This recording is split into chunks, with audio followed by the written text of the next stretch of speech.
علامہ محمد شہزاد مجددی صاحب بھی تشریف لا چکے ہیں. آپ کو بھی خوش آمدید کہتا ہوں. السلام علیکم. اچھا حضور، بات یہ ہے کہ اب ذرا یہ بتائیے آپ کہ اب ہم ایکچولی بنیادی تعارف پہ بھی بات کر چکے، تعلیم و تربیت پہ ابتدائی بات کر چکے، بادشاہت پہ. اب حضرت خضر علیہ السلام نے ایک آپ کو باقاعدہ جو ہے وہ اپنا راستہ دیا کہ جب آپ نے ہندوستان جانا ہے، ایک حکم کے تحت ہندوستان آپ کی تشریف آوری ہوتی ہے اور آپ رحمۃ اللہ علیہ مخدوم جہانیہ جہاں گشت رحمۃ اللہ علیہ سے جو باقاعدہ ملاقات کرتے ہیں. ابھی پورا منظر نامہ ہے. حضرت علاؤ الدین گنج رحمۃ اللہ علیہ سے جو ہے پھر آپ کو بیعت کا بھی سلسلہ ہے، اور پھر یعنی وہ بھی آپ کو کہ وہ آپ کا انتظار کر رہے ہیں فوراً روانہ ہو. پھر تبلیغ دین کے لیے آپ کے ایک اسفار ہیں یہاں سے مشن کا باقاعدہ جس کے لیے آپ کو تیار کر کے بھیجا گیا، اس کا آغاز ہوا. بتائیے. بسم اللہ الرحمن الرحیم.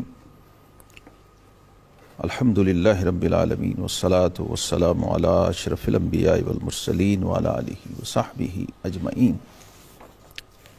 جنید صاحب، حضرت طارق السلطنت قدوۃ القبراء غوث العالم مخدوم سمنانی حضرت سیدنا سلطان اشرف جہانگیر سمنانی قدس سرہ العزیز، یہ تصوف کی دنیا کی وہ نابغہ روزگار ہستی ہے کہ تصوف کا ہر محقق طالب علم جانتا ہے کہ امت کی کل ولایت کو اگر ایک وجود میں مجسم دیکھنا ہو تو وہ سلطان اشرف جہانگیر سمنانی. اللہ اور اگر تمام سلاسل کو ایک جگہ جمع دیکھنا ہو تو وہ سلسلہ اشرفیہ ہے. سبحان اللہ سبحان اللہ سبحان اللہ. کیا کہنا.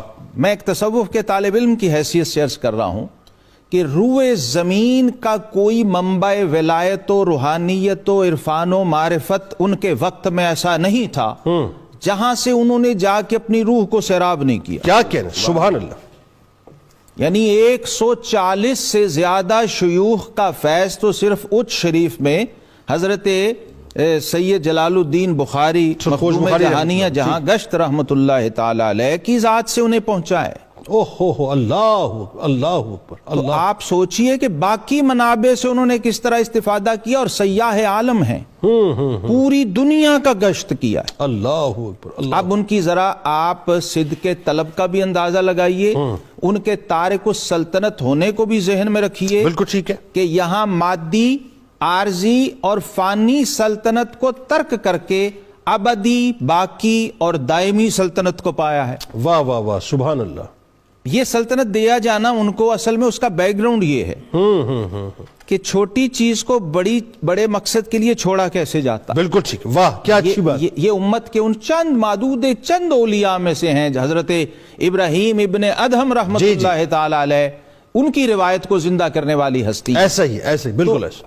جب پورا عالم پھرتے ہیں تو کوئی ایسا بڑا اس وقت کا ولی نہیں ہے، وہ چاہے مکہ ہو، وہ مدینہ ہو، مصر ہو، وہ شام ہو، وہ افریقہ ہو، وہ ہندوستان ہو، کوئی کونا، اور سینٹرل ایشیا، کیونکہ وہیں سے تو آپ نکلے تھے وہاں کے سارے. پھر آپ کا خاندانی بیک گراؤنڈ جس میں ایک نام آیا حضرت خواجہ احمد یسوی رحمت اللہ، ایسا ہی، جو شیخ ترکستان ہیں اور 999 خلفاء کے شیخ تھے یہ خود. اللہ اکبر. یہ تو ان کے خاندان میں یہ تسلسل چلا رہا تھا.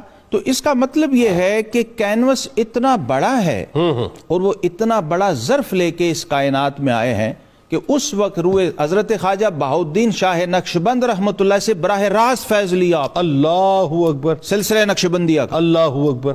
اور سلسلہ حسنیہ اور حسینیہ کا جدی فیض حضرت مخدوم جہانیہ جہاں گشت رحمت اللہ تعالی اپنی سند سے جب آپ کو دیا تو کہتے ہیں کہ سفر کرتے ہوئے جب میں اچ شریف پہنچا، اور حضرت مخدوم جہانیہ جہاں گشت کو جو لوگ جانتے ہیں انہیں معلوم ہے کہ وہ خود آلریڈی روئے زمین کے علوم و معارف کو اپنی ذات میں سمو کے بیٹھے تھے. بالکل ایسا ہے.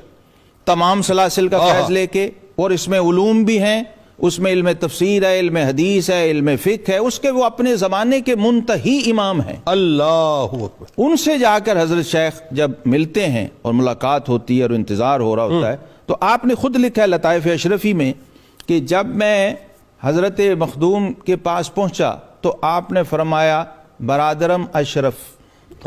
سبحان اللہ. میرے بھائی اشرف، میں آپ کے انتظار میں تھا. اللہ اکبر.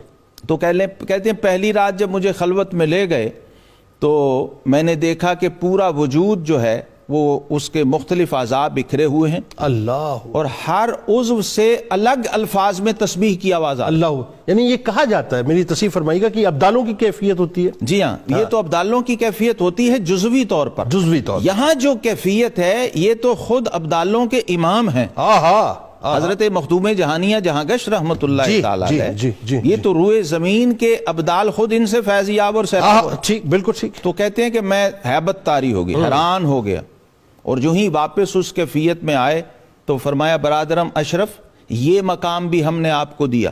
اللہ اکبر. اللہ. دوسری رات پھر خلوت میں جب گئے تو مقام بسیط پر لے گئے. ٹھیک ہے.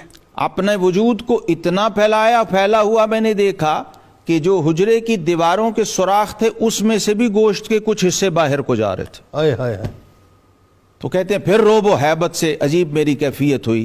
تو جب واپس اپنی حالت میں آئے تو فرمایا برادرم اشرف یہ مقام بھی ہم نے آپ کو دیا. اللہ اکبر. پھر مقام لطافت میں لے گئے تو کہتے ہیں تیسری رات یہ کیفیت ہوئی، تیسری رات خلوت میں، کہ آپ کے تلوے کے نیچے پڑی ہوئی چیز آپ کے سر کی طرف سے دکھائی دے رہی تھی. اللہ اکبر. اللہ. مقام لطافت طے کروایا. اب یہ وہ چیزیں ہیں جنید صاحب جو آپ کو پوری امت کے تصوف کے لٹریچر میں سوائے لطائف اشرفی کے بطور قال اور بطور حال کہیں اور نہیں ملیں گی. نہیں ملیں گی. بالکل ٹھیک. اس مقام کی ہستی ہیں مخدوم سمنانی. ایک شیخ سے اس درجہ فیضیاب ہو کے آپ جب میدان عمل میں نکلے ہوں گے تو آپ سوچئے کیا کیا فیوز و برکات کے گلزار. بالکل ٹھیک ہے.